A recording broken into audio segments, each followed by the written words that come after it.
Ministries వారు సమర్పించు అల్లాడుచున్న దేవుని ఆత్మ.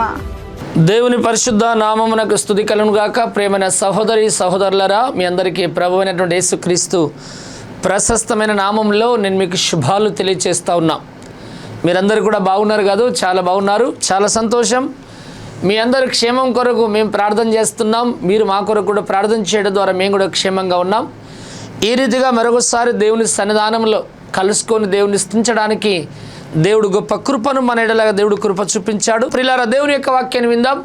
బైబిల్ గ్రంథంలో యోహాను రాసినటువంటి మొదటి పత్రిక 3వ అధ్యాయం 8వ వచనాన్ని నేను చదువుతూ ఉంటాను. అపవాది మొదటి నుండి పాపము చేయుచున్నాడు గనుక పాపము చేయు వాడు అపవాది సంబంధి, అపవాది యొక్క క్రియలను లయపరచుటకే దేవుని కుమారుడు ప్రత్యక్షమాయేను. చూడండి, ఇక్కడ ఈ చదివిన వాక్య భాగంలో ఏమి రాయబడినదంటే, అపవాది మొదటి నుండి పాపము చేయుచున్నాడు. అయితే పాపం చేసే ప్రతి ఒక్కడు అపవాది సంబంధి. అయితే అట్టి అపవాది యొక్క క్రియలను లయపరచడానికి దేవుని కుమారుడి లోకానికి ప్రత్యక్షమైండు అనే మాట ఇక్కడ రాయబడింది. ప్రియులారా, అపవాది ఇక్కడ కొన్ని విషయాలు మనకు కనబడుతున్నాయి. ఒక్కటి అపవాది అని అపవాది అని చెప్పి రాయబడింది. ఈ అపవాది అంటే ఎవరు?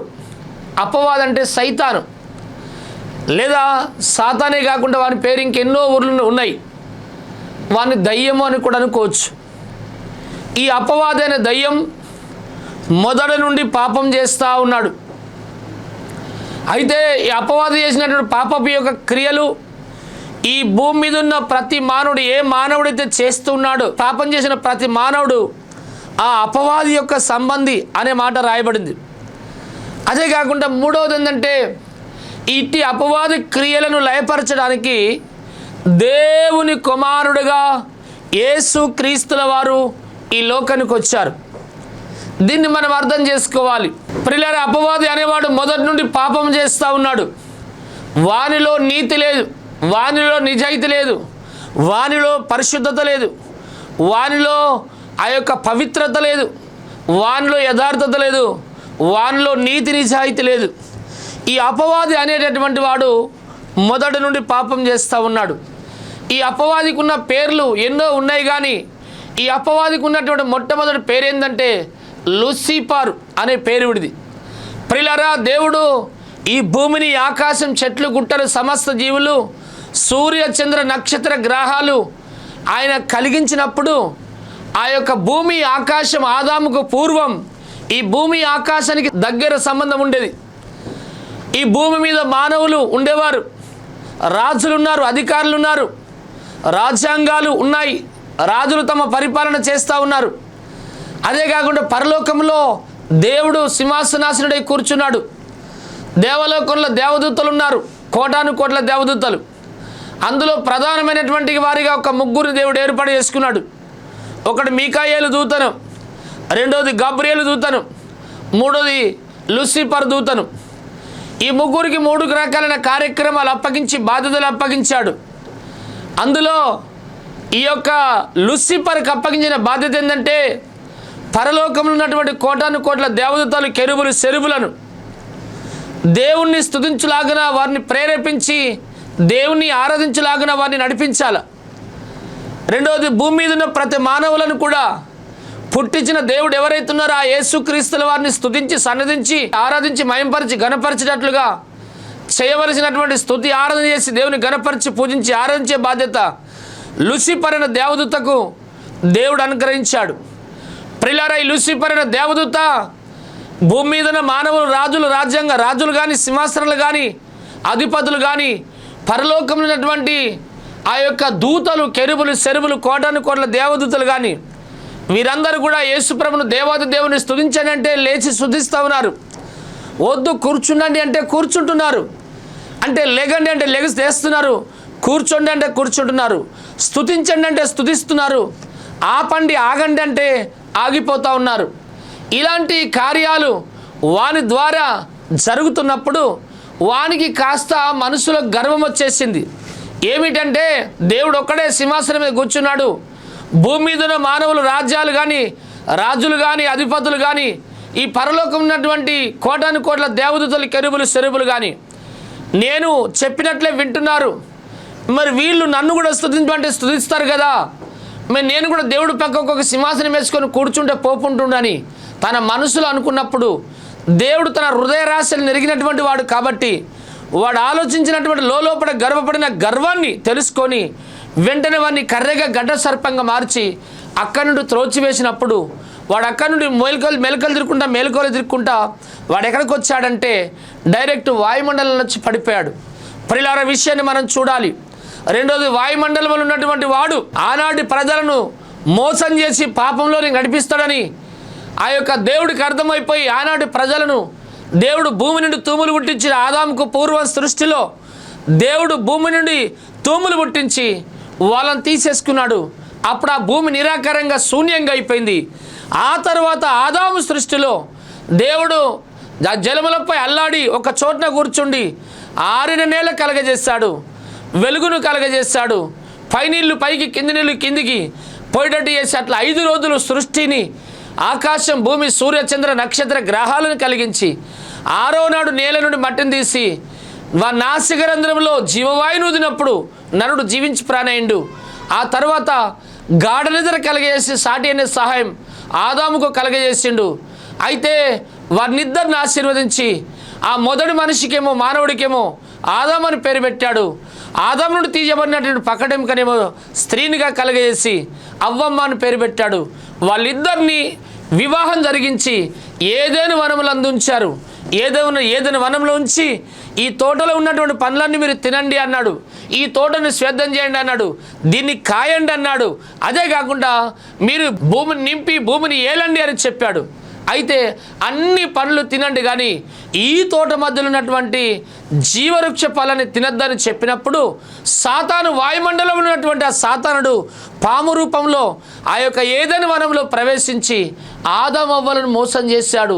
వాడు మొదట దేవుడి దగ్గర పాపం చేయడమే కాకుండా ఈ ఆదాము అవ్వలను కూడా పాపములో పడగొట్టాడు. తినవద్దన్న పండును తిన్నారు. వాళ్ళు తినడట్లుగా సాతానుడు చేశాడు. అలా చేసి వాళ్ళను పాపములో పడగొట్టేసి ఆ పాపం వలన వచ్చు జీతం మనుషులకు మరణమై ఉంటుండగా ఈ మరణాన్ని రక్షించడం, మరణాన్ని నుండి విడిపించడానికి, అపవాది యొక్క క్రియలు లయపరచడానికి ఆ దేవాది దేవుడు మనుష్య కుమారుడుగా ఈ లోకములో అవతరించాడు. దేవునికి స్తోత్రం, హల్లెలూయా. ప్రియులారా, సాతాను మొదటి నుండి పాపం చేస్తూ ఉన్నాడు. వాడక్కడ పాపం చేశాడు. అదే కాకుండా ఏదైనా వనంలో ఆదాము అవ్వలను కూడా పాపంలో పడగొట్టేశాడు. ఆ తర్వాత అప్పటి నుండి ఇప్పటి వరకు మనుషుల్లో ప్రవేశించి అనేకుల పట్ల చెడభిప్రాయాలు కలిగించి పార్టీల మధ్య హత్యలు, ప్రియులారా పక్కవారి మధ్య హత్యలు, పాలివారి మధ్య హత్యలు, నాయకుల మధ్య హత్యలు, ప్రియులారా వారి జీవితాల్లో ఆ యొక్క అనేకులకు చెడు తలంపులు కలిగేసి వ్యభిచారమైన పాపములు పడగొడుతున్నాడు, నరహత్యమైన పాపములు పడగొడుతున్నాడు. అదే కాకుండా దొంగతనమైన పాపంలో పడగొడుతున్నాడు. భయంకరమైనటువంటి దేవుడికి వ్యతిరేకమైనటువంటి ఆరాధనలో, అనగా దేవుడికి సంబంధించిన ఆరాధన కాకుండా వ్యతిరేకమైనటువంటి ఆరాధనలో మనుషులను పడగొట్టి వాళ్ళ జీవితాలతో వాడు ఆట ఆడుకుంటున్నాడు. ఈ విషయాన్ని బట్టి మనం అర్థం చేసుకుంటే, ప్రియా సహోదరి సహోదరుడా, ఒక్కసారి దేవుని యొక్క వాక్యాన్ని మనం ఆలోచించేద్దాం. దేవుని యొక్క వాక్యం చెప్తా ఉంది, అపవాది మొదటి నుండి పాపం చేస్తూ ఉన్నాడు. అయితే ఆ యొక్క పాపం చేసే ప్రతి ఒక్కడు అపవాది సంబంధి. అపవాది క్రియ లయపరచడానికి దేవుని కుమారుడుగా యేసు క్రీస్తుల వారు ఈ లోకానికి వచ్చాడు. దేవునికి స్తోత్రం, హల్లెలూయా. నా ప్రియ సహోదరి సహోదరుడా, ఈ విషయాన్ని మనం అర్థం చేసుకుందాం. అపవాది మొదటి నుండి పాపం చేస్తూ ఉన్నాడు. బైబిల్ గ్రంథంలో దేవుని యొక్క వాక్యం ఈ రీతిగా రాయబడింది. ఏంటిదంటే ఎహెజ్కేలు గ్రంథం 28వ అధ్యాయం 16 నుండి 17 వరకు, అయితే నీకు కలిగిన విస్తారమైన వర్తకము చేత లోపల నీవు అన్యాయము పెంచుకొని పాపము చేయుచు వచ్చితివి గనుక దేవుని పర్వతం మీద నీవుండకుండా నేను నిన్ను అపవిత్ర పరిస్థితిని ఆశ్రయముగా ఉన్న కెరూబు కాలుచున్న రాళ్ళ మధ్య నివికను సంచరింపవు.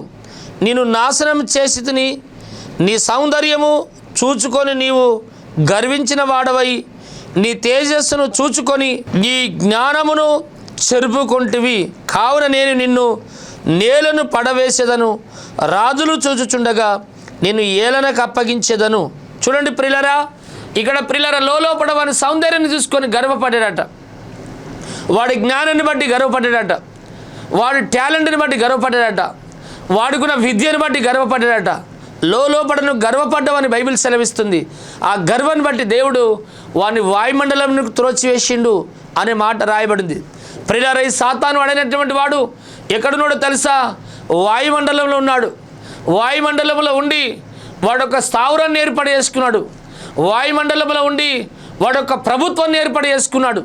ఈరోజు ఈ లోకంలో ఎన్నో రకాలైన ప్రభుత్వాలు కేంద్రంలో ఏర్పడుతున్నాయి. ఎన్నో రకాలైన ప్రభుత్వాలు రాష్ట్రాల వైజ్గా, స్టేట్ వైజ్గా ఏర్పడుతున్నాయి. ఒక కేంద్రంలో ఒక ప్రభుత్వం ఏర్పడిన తర్వాత ప్రధానమంత్రి ఎట్లుంటాడో, దాని తర్వాత ఉప ప్రధాని ఎలా ఉంటాడో, దాని తర్వాత హోంశాఖ మంత్రి ఎలా ఉంటాడో, దాని తర్వాత రక్షణ శాఖ మంత్రి ఎలా ఉంటాడో, దాని తర్వాత కేంద్ర వైద్య శాఖ మంత్రి ఎలా ఉంటాడో, దాని తర్వాత ఇంకా రకరకాల మంత్రులు ఎలా ఉంటారో ప్రియులారా, వాడు కూడా ఒక ప్రభుత్వం ఏర్పడేసుకొని ఒక ప్రధానిగా వాడు అక్కడ ఉంటున్నాడు. వాని కింద కొన్ని మంత్రులనగా కొన్ని దురాత్మలను తయారు చేసుకొని వాడు ఒక ప్రభుత్వాన్ని ఏర్పడేసుకొని ఒక మంత్రివర్గం ఏర్పాటు చేసుకొని వాడు దురాత్మల చేత ఈ లోకంలో ఉన్న మనుషులందరినీ కూడా పాపములో వడగొడుతున్నాడు. పవిత్రురాలైనటువంటి కన్యక అపవిత్రురాలైపోతున్నది. పవిత్రుడైన ఒక మానవుడు అపవిత్రుడవుతున్నాడు. నీతిమంతుడైన ఒక మానవుడు అనీతిమంతుడవుతున్నాడు. ప్రియులారా, పరిశుద్ధంగా ఉన్నటువంటి ఒక మానవుడు అపవిత్రుడైపోతున్నాడు, పాపి అయిపోతున్నాడు.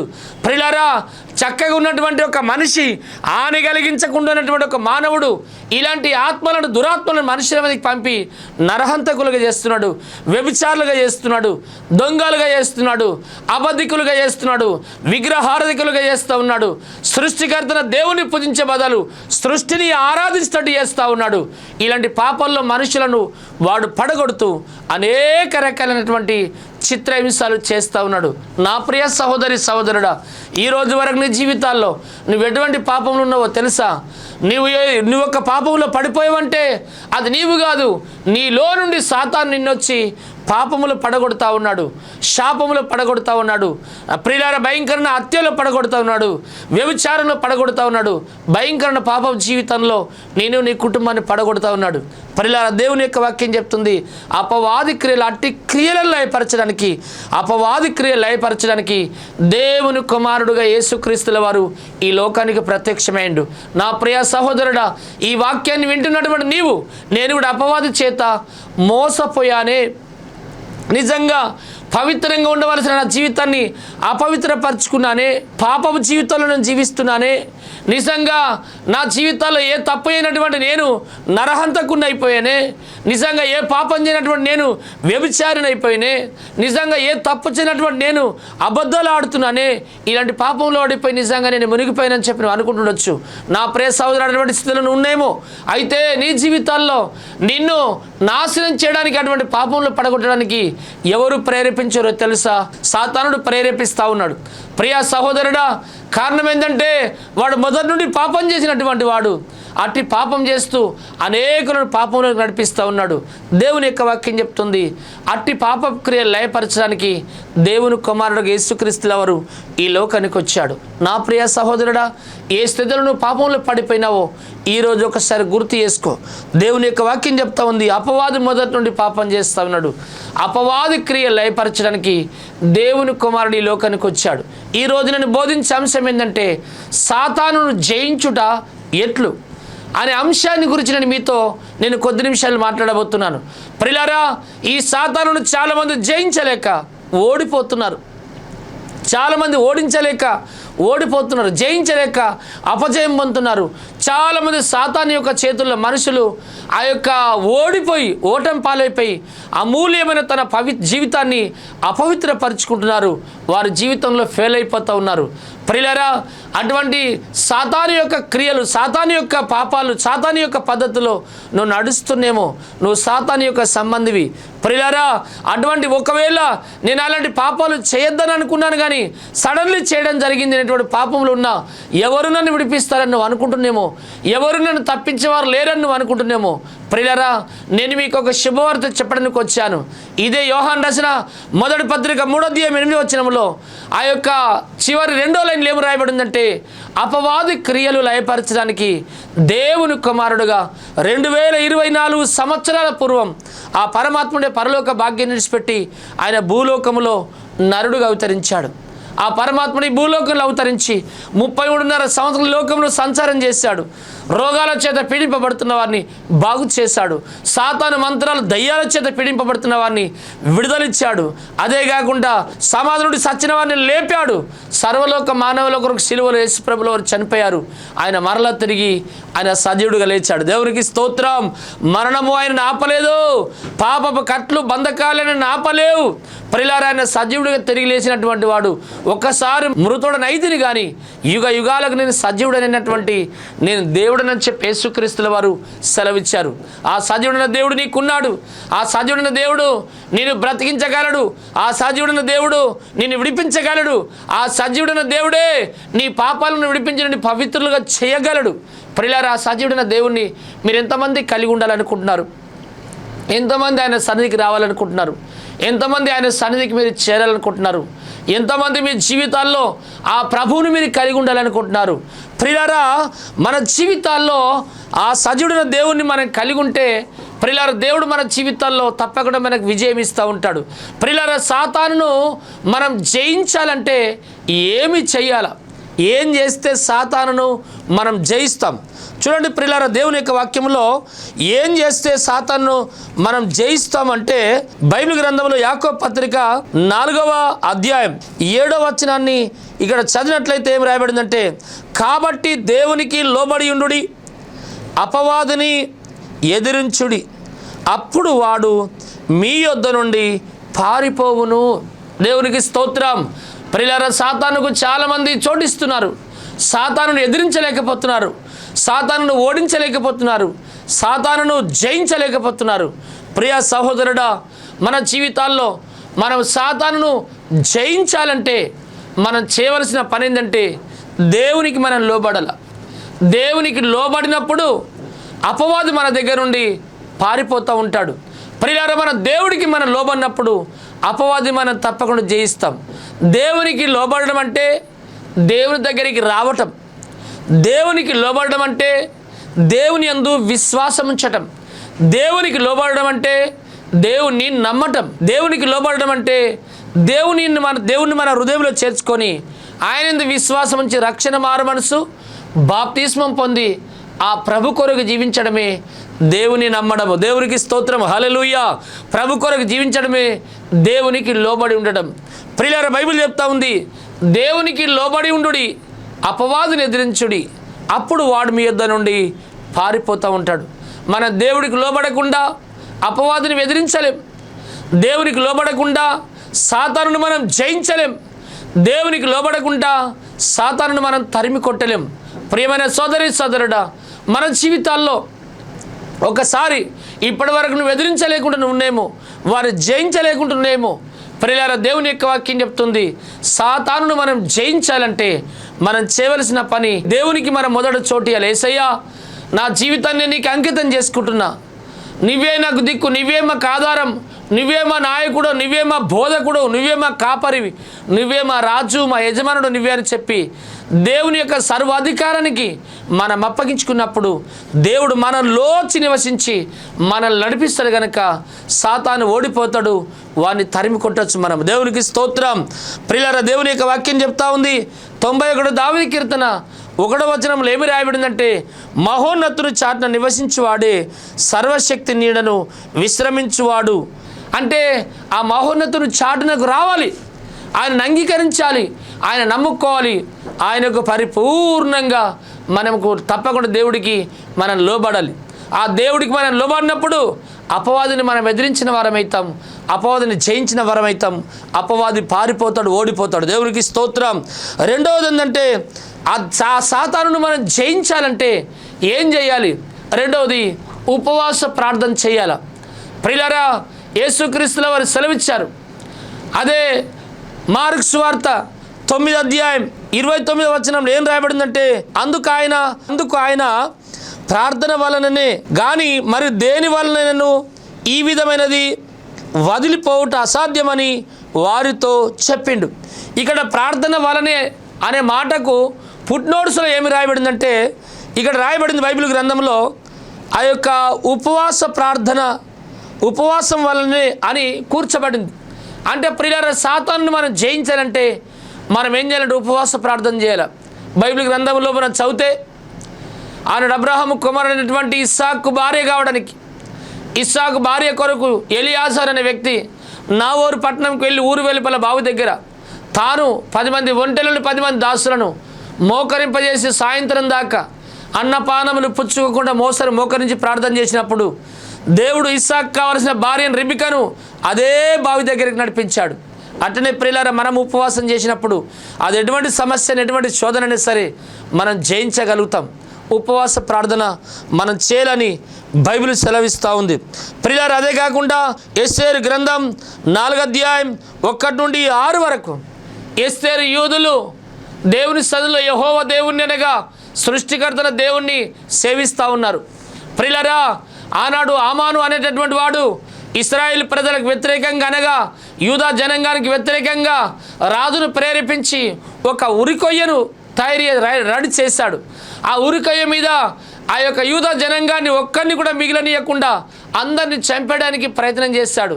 ప్రియులారా, ఏ ఉరికొయ్యేసి ఏ ప్రజలైతే ఉరిదీయాలని అనుకున్నాడో, అయితే ఆనాడు యూదా జనాంగం, ఎస్తేరు యూదులు, మొర్దెకై అనే వ్యక్తులు వీళ్ళందరూ కలిసి ఉపవాసం బట్టి దేవుడి సన్నిధిలో వారు ప్రార్థన చేస్తూ ఉన్నారు. 4 రోజులు ఉపవాసం చేస్తూ ఉన్నారు. దేవుడి సన్నిధిలో ఉపవాసం చేసినప్పుడు దేవుడు వాళ్ళ మొరను విని వెంటనే ఏ ఉరికంబ మీద ఎవరినైతే ఉరిదీయాలని చెప్పి ఆమాను అనుకున్నాడు, నిజంగా అదే ఉరిదీయాలనే వ్యక్తిని తీసుకుని వెళ్ళి తాను, తన భార్య, తన కొడుకులు, తన బిడ్డలందరినీ కూడా ఉరిదీయడం జరిగింది. ప్రియా సహోదరుడా, ఉపవాసంలో ఉన్న శక్తి మామూలు శక్తి కాదు. ఉపవాసంతో ప్రార్థన చేస్తే సాతాను యొక్క పునాదులు కదులుతాయి. ఉపవాసంతో ప్రార్థన చేస్తే రాజుల హృదయాలు మారుతూ ఉంటాయి. ఉపవాసంతో ప్రార్థన చేస్తే చట్టాలు మారుతాయి, రాజులు మారుతాయి, రాజ్యాంగాలు మారుతాయి, ప్రియులారా జీవోలు మారుతాయి, ప్రభుత్వాలు మారుతాయి, సింహాసనాలు కూలుతాయి, రాజుల అధికారులు కూడా మారగలుగుతారు. కారణం ఏంటంటే ప్రార్థనలో శక్తి. దేవునికి స్తోత్రం. నీ అప్పులు తీరుతాయి, నీ అనారోగ్యం తొలగిపోతుంది, నీ అవసరాలు తీర్చబడతాయి, నీ అడ్డులను తొలగిపోతాయి, నీ రోగాలు పోతాయి, నీ కష్టాలు పోతాయి. నీ మీదకి వస్తున్న శత్రువులు ఒకటే త్రోవకుండా నీ మీదకి వస్తారు. కానీ నువ్వు ఉపవాస ప్రార్థన చేయడం ద్వారా నీ నుండి 7 త్రోవలలో వారు పారిపోతూ ఉంటారు. కారణం ఏంటంటే ఉపవాసంలో శక్తి వాళ్ళను తాకుతూ ఉంటుంది. దేవునికి స్తోత్రం. సాతానును మనం జయించాలంటే ఉపవాస ప్రార్థన చేయాలి, ఉపవాస ప్రార్థన చేయాలి. మత్తయి సువార్త 4వ అధ్యాయం బైబిల్ గ్రంథంలో దేవుని యొక్క వాక్యంలో 1 నుండి ఆ యొక్క 2 వచనాల వరకు యేసుక్రీస్తుల వారు కూడా ఆ యొక్క అరణ్యంలో కొనిపబడ్డాడు. 40 రాత్రులు 40 పగళ్ళు అడవి మృగాల మధ్య ఏమి త్రాగకుండా ఏమి తినకుండా 40 రాత్రులు 40 పగళ్ళు ఉపవాసం చేయగలిగాడు. ప్రియులారా, ఉపవాస ప్రార్థన చేయడం ద్వారా సాతానును వాళ్ళు ఓడించగలిగారు. ప్రియులారా, మూడోది మనం నిజంగా సాతానును మనం జయించాలంటే మూడో పని ఏం చేయాలంటే వాక్యాన్ని చూపించాలి. అనగా వాక్యాన్ని ఎత్తిపట్టు చూపించాలి. సాతానుడు అంటూ ఉంటాడు, నీతోటి ఏమవుతుంది పో, నీతోటి ఏది కాదు అని సైతాన్ అంటది. అయితే మన దేవుని యొక్క వాక్యం చెప్తా ఉంది, మీలో ఉన్నటువంటి వాడు ఈ లోకంలో ఉన్నటువంటి వాడి కంటే గొప్పవాడు. సైతాన నాతో నువ్వు కాదంటావా, నాలో ఉన్నటువంటి వాడు గొప్పవాడు చూడు అని దేవుని యొక్క వాక్యాన్ని మనం ఎత్తిపట్టు చూపించాలి. 4వది ఏంటంటే ఆ సర్వంగ కవచనము ధరించుకోవాలి. ఎఫెసీయులకు రాసిన పత్రిక 6వ అధ్యాయం 12 నుండి కొన్ని వచనాల వరకు మనం చదివితే ఇక్కడ ఏమైందంటే, మరి ఏలైనగా మనము పోరాడుచున్నది శరీరులతో కాదు గాని ప్రధానులతోనూ అధికారులతోనూ ప్రస్తుత అంధకార సంబంధమగు లోకనాథులతోనూ ఆకాశ మండలమందున్న దురాత్మల సమూహములతోనూ పోరాడుచున్నాము. అందుచేతను మీరు ఆపద్దినమందు వారిని ఎదిరించుటకును సమస్తము నెరవేర్చిన వారై నిలవబడుటకును శక్తిమంతులగునట్లు దేవుడిచ్చి సర్వాంగ కవచనము ధరించుకొనుడి.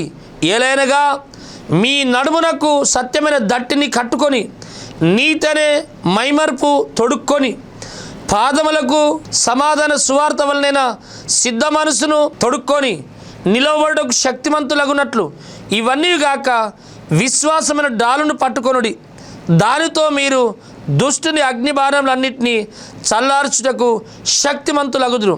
మరియు రక్షణయను స్థిరస్థానమును ఆ దేవుని వాక్యమును ఖడ్గమును ఆత్మ ఖడ్గమును ధరించుకొనుడి. ఆత్మ వలన ప్రతి సమయమునందు ప్రతి విధమైన ప్రార్థనల యందును విజ్ఞాపన చేయుచు ఆ విషయమై సమస్త పరిశుద్ధుల నిమిత్తము పూర్ణమైన పట్టుదలతో విజ్ఞాపనం చేయుచు మెలకువగా ఉండుడి. దేవునికి స్తోత్రం. హల్లెలూయా.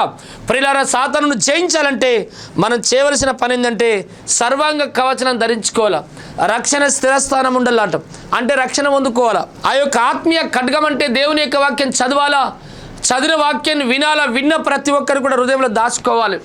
అదే కాకుండా సత్యమైన దట్టి కట్టుకోవాలనగా సత్యంగా జీవించాలా. నీతి అయిన మైమారు ధరించుకోవాలంటే నీతిగా బ్రతకాల. అదే కాకుండా సమాధాన సువార్త అనే జోడును దొరుకుకోవాలట. అనగా నమ్మిన దేవుని గురించి ఇతరులకు చెప్పాలా. నీ పని విషయం నువ్వే సంతోషించద్దు, నీ బిజినెస్లో నువ్వు సంతోషపడద్దు. కొంతవరకైనా దేవుని యొక్క పనిని మనం చేసేవారుగా ఉన్నప్పుడు దేవుడు మనల్ని తప్పకుండా దుష్టుని జయించే శక్తి, సాతానును జయించే శక్తి దేవుడు మనకిస్తాడు. ఐదవది ఏంటంటే సాతానును జయించాలంటే మనం దేవునికి ఎప్పుడు దేవుని మనం స్తుతిస్తూ ఉండాలి. ప్రియులారా, దేవుని స్తుతిస్తూ ఉండాలి. సాతానుడు వచ్చి యోబు ఇంట్లో చొరబడ్డాడు. యోబు యొక్క కొడుకులు 7 కొడుకులు 3 బిడ్డల్ని చంపేశాడు. అయితే యోబు చెప్తున్న మాట ఏంటంటే యెహోవా ఇచ్చిండు, యెహోవా తీసుకున్నాడు, యెహోవా నామమునకు స్తుతి కలుగును గాక అన్నాడు. అదే కాకుండా గాడిదలను ఆయన శత్రువులు తీసుకుని వెళ్ళారు. గాడిదలు మేపుతున్నటువంటి వాడు తప్పించుకుని చెప్తుంటే, అట్లనే ఒంటెలను మేపుతున్నటువంటి వాడు తప్పించుకొని చెప్తా ఉంటే, అట్లనే ఎద్దులను మేపుతున్నటువంటి దున్నుతున్నటువంటి వాడు వచ్చి తప్పించుకొని చెప్తా ఉంటే, అట్లనే ఆ యొక్క ఆడగాడిదలను అదే కాకుండా గొర్రెలను మేపుతున్నటువంటి వాడు తప్పించుకొని చెప్తా ఉంటే యెహోవా ఇచ్చెను, యెహోవా తీసుకున్నాడు, యెహోవా నామమునకు స్తోత్రం కలుగును గాక అన్నాడు. దేవునికి స్తోత్రం. హల్లెలూయా. నా ప్రియ సహోదరి సహోదరుడా, ప్రియులారా, దేవుని కష్టాలు నష్టాలు ఇరుకులు ఇబ్బందులు ఎన్ని కష్టాలు వచ్చినా దేవుని ఆయన స్తుతించగలిగింది. కాబట్టి బైబిల్ గ్రంథంలో యోబు గ్రంథం 42వ అధ్యాయం ఆ యొక్క 10 నుండి కొన్ని వచనాల వరకు చదివితే, చివరి వరకు చదివితే యోబుకు మొదట కలిగి ఉన్న దానికంటే 2 అంతల ఆశీర్వాదం దేవుడు ఆయనకి ఇచ్చాడు. సాతానుడు ఓడిపోయాడు. సాతాను నష్టపెట్టింది 1 భాగం అయితే దేవుడు మరలా తిరిగి ఆయనకు 2 భాగాలు ఇచ్చిండు. కారణం ఏదో తెలుసా? ఎన్ని పోయినా కూడా దేవుణ్ణి స్తుతించడం అనేది మాత్రం మారలేడు. దేవుని స్తుతించడం అనేది మాత్రం మర్చిపోలేడు. కష్టాలు వచ్చినా దేవుని స్తుతించండు, కన్న కొడుకులు చచ్చిపోయినా దేవుని స్తుతించండు, బిడ్డలు చనిపోయినా దేవుని స్తుతించండు, గొర్రెల మేకలు పోయినా దేవుని స్తుతించండు, ఎద్దుల ఆంబతులు పోయినా దేవుని స్తుతించండు, అదే కాకుండా ఆడగడతలు పోయినా దేవుని స్తుతించండు, గొర్రెలు పోయినా దేవుని స్తుతించండు, గుర్రాలు పోయినా దేవుని స్తుతించండు, అదే కాకుండా రథాలు పోయినా దేవుని స్తుతించండు, ఒంటెలు పోయినా దేవుని స్తుతించండు, చివరికి తన ఒంటి పైన కుష్టి వ్యాధి వచ్చిన దేవుని స్తుతించండు, తన భార్య తనను వదిలిపెట్టిపోయినా కూడా దేవుని స్తుతించండు. హల్లెలూయా. ప్రియులారా, మన జీవితంలో మన కష్టాలు నష్టాల్లో ప్రతినిత్యం దేవానికి స్తోత్రం. కూర్చున్న స్తోత్రం, లేచిన స్తోత్రం, పని చేసిన స్తోత్రం, ప్రయాణం చేసిన స్తోత్రం, మాట్లాడుతున్న స్తోత్రం, ప్రతిదీ కూడా స్తోత్రం స్తోత్రం స్తోత్రం స్తోత్రం స్తోత్రం స్తోత్రం స్తోత్రం అని మనం దేవుని ఎంతగా స్తుతిస్తామో, దేవుని స్తుతించినప్పుడు ఖచ్చితంగా వాడు ఓడిపోతూ ఉంటాడు, మనకు జయం కలుగుతూ ఉంటుంది. ప్రియ సహోదరుడా, ఇంతవరకు నీ జీవితాల్లో సాతాను ఓడించలేని స్థితిలో నువ్వు ఉన్నేమో, సాతాను దగ్గర నువ్వు ఓడిపోతున్న స్థితిలో నువ్వు ఉన్నేమో. ప్రియులారా, అపవాదం మొదటి నుండి పాపం చేస్తున్న వాడిలో నీతే లేదు, వానిలో పరిశుద్ధత లేదు. అయితే అపవాది క్రియలు లయపరచడానికి దేవుని కుమారుడైన యేసుక్రీస్తుల వారు ఈ లోకానికి ప్రత్యక్షమైండు. ఈ క్రియలను నేను జయం పొందలేకపోతున్నా, ఈ పాపాన్ని నేను విడిచిపెట్టలేకపోతున్నా, ఈ యొక్క భయంకరమైన లోకాచలు విడిచిపెట్టలేకపోతున్నా, ఈ నరహత్య అయినటువంటి దోషాలు పాపాలను విడిచిపెట్టలేకపోతున్నా, నేను జయించలేకపోతున్నాను అనుకుంటున్నామో, అట్టి క్రియలు లయపరచడానికి దేవుడు కుమారుడికి ఈ లోకానికి వచ్చాడు. ఆ దేవుడి దగ్గరికి వచ్చి ఆయనకు నువ్వు లోబడి ఆయనను అంగీకరించి ఆయన రక్షణ పొందుకుంటే తప్పకుండా సాతానును జయిస్తూ ఉంటావు. అదే కాకుండా ఆయన సన్నిధిలో నువ్వు ఉపవాస దీక్షలు పట్టినప్పుడు నువ్వు జయించగలుగుతావు. అదే కాకుండా వాక్యాన్ని ఎత్తిపట్టు చూపించినప్పుడు తప్పకుండా జయించగలుగుతావు.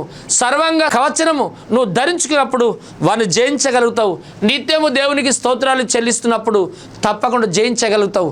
ఇలా నువ్వు చేయకపోతే ఈరోజు నువ్వు చెడనికి అప్పగించుకో, నువ్వు జయిస్తావు, జయం పొందుతూ ఉంటావు, దేవుడు నిన్ను దీవిస్తూ ఉంటాడు. దేవుడి మాటలు మన ఆత్మల మేలు నిమిత్తమై దేవుడు దీవించి ఆశీర్వదించును గాక. ఆమేన్. ఆమేన్. ఆ చిరునామా పెనుయేలు ప్రార్థనా మందిరం, కరీంనగర్ రోడ్, మోర్తాడ్, నిజామాబాద్ జిల్లా, తెలంగాణ. మీరు సంప్రదించవలసిన మా ఫోన్ నంబర్లు 9849272545, 9908771146.